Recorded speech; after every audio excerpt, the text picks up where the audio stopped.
We got the national championship game coming up. David, maybe a very happy man on Tuesday. I think Kenny's opted out for the college football altogether. So, yeah, for me, I'm hoping my godson can do it for me. Let's hit it, fellas. So unlike the guy to my left, or I'm sorry, to my right, I guess I can't tell directions today, I'm happy about the college football playoff, everything about it. So here's what I want to do. I'm going to go over some winners and losers from the New Year's Six Bowls. So okay. Let's start with the winner. And I know I'm going to mess his name up, so I'm not even going to try it. Nico Yalamalava, whatever his name is. Tennessee quarterback. The Tennessee quarterback. The winner is his hype train is already starting in Knoxville. I mean, the Tennessee QB position is so funny because, my goodness, it's like winning the prom king or the homecoming queen at your school. It's strictly based off of popularity. I mean, I know the Lions drafted Hendon Hooker, but we haven't even seen what he could do. And yet people still remember he was a Tennessee quarterback, and I remember him going down the field and beating Bama. He beat Bama. He must be good. Joe Milton. Yeah, you'll see him at the XFL team near you or whatever the new league is called. I don't know. Yeah, I was told that he was going to be the next Cam Newton, Patrick Mahomes. How'd that work out? Here, let me help you. Yeah, this is the next on the hype train, and I got a feeling it'll finish the same way. Yeah, the Tennessee quarterback went 12 for 19, 151, a touchdown, and 3 rushing scores. Okay. I mean, Tennessee's cute, but Tennessee can't win. They're a team that's limited when it comes to the SEC. They sell out their place. It looks fun. I mean, it's a bucket list play. I would love to go to a Tennessee game. Yeah. But, man, that team hasn't been good since T. Martin. Yeah, and just to put in perspective, that was the year after Peyton Manning, retired now doing shows and commercials with his brother. Yeah. Yeah, Kenny, you should be very scared of Nico Alamalama Ding Dong. Learn the man's name. I will. The first loser, hopes for a group of 5 New Year's Six upset. And the hopes were Liberty. Thought were they were going to beat Oregon. Yep, I did. That didn't happen. I did. And I'm not ashamed to say that cost me a lot of money. I thought Oregon, like Georgia, was not going to show up. For teams like Georgia, and Kenny, I see you looking at me without even me looking over. It's beneath them. This game, we don't belong here. So normally when it's a game like that, they go for the trip, they go for the swag bag, and they just kind of stand on the sideline not to get hurt. Bo Nix decided, like George, I'm going out with a bang, and wow, man, Liberty never saw it coming. Yeah, let's get to the other side. So the winner is Bo Nix in the way he put an exclamation point on his career. He went 363 yards passing, 5 touchdowns, completed 80% of his passes. Victory 45-6. Now, what you'll get is a lot of people saying this is why the players should play in the bowl games. And I will still say I present to you Jake Butt, who killed his NFL career. We would be still talking about Jake Butt right now. Correct. He would be in that group of tight ends that would still be doing something. I don't know. He got drafted by Denver. Blew out his knee. He even said, I'd do it again. Well, you would make the same mistake twice is what you would do. It means you didn't learn from your history, Jake, because you shouldn't have, knowing what you know now.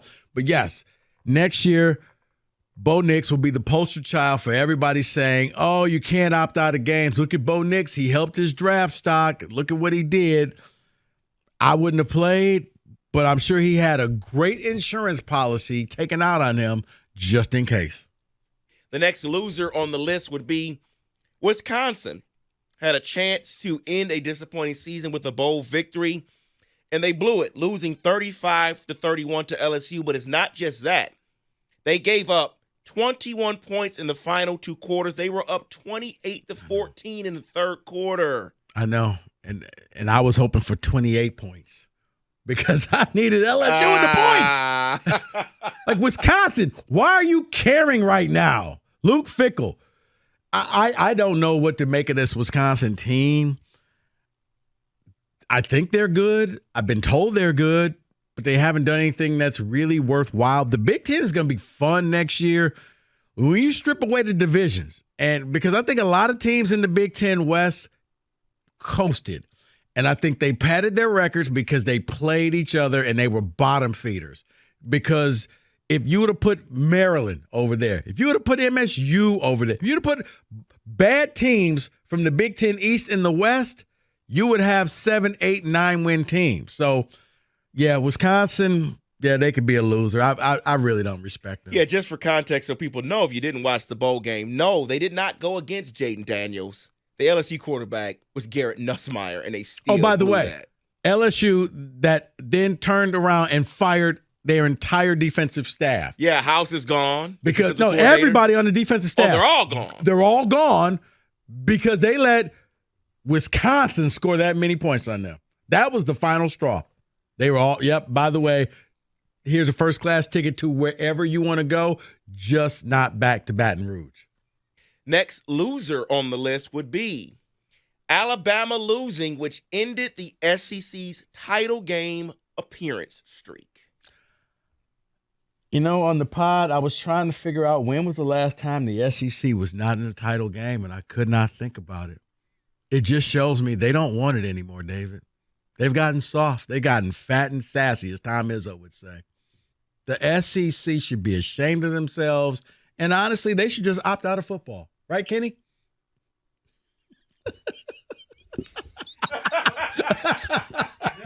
Lord knows Georgia couldn't get it done. I mean, my God. Yeah, Alabama. Let me say this correctly. Michigan, you beat the gold standard team. Saying that, I don't know what that Bama team was. David, if I put a Golden Gopher helmet and uniform on that team and told you that was Minnesota, would you have believed me? Probably. If I didn't tell you that was Alabama and said, that's Minnesota, you'd have been like, oh, okay. And not being able to throw the ball. Not being able to hike the ball. Yeah. Like, for Bama, I had because you're the gold standard, I expect you to constantly be able to replace players. But, yeah, no SEC team. It's going to make it fun. But the good thing for Michigan, if you win, you can validate it by saying you knocked out the SEC. I guess technically Washington can say the same thing since they knocked out Texas. So you beat an SEC team along the way. And then I'll close it out with this one. Not much to be said, but the last winner is Washington's offensive core returning to then make the title game. Yeah. David, I'm going to make that co-winners because Michigan did the same thing. And they were losing the last couple years in the playoffs and finally won a game to make it. You know, JJ standing there watching everybody celebrate. Both teams said, we're going to bet on ourselves. Let's all come back.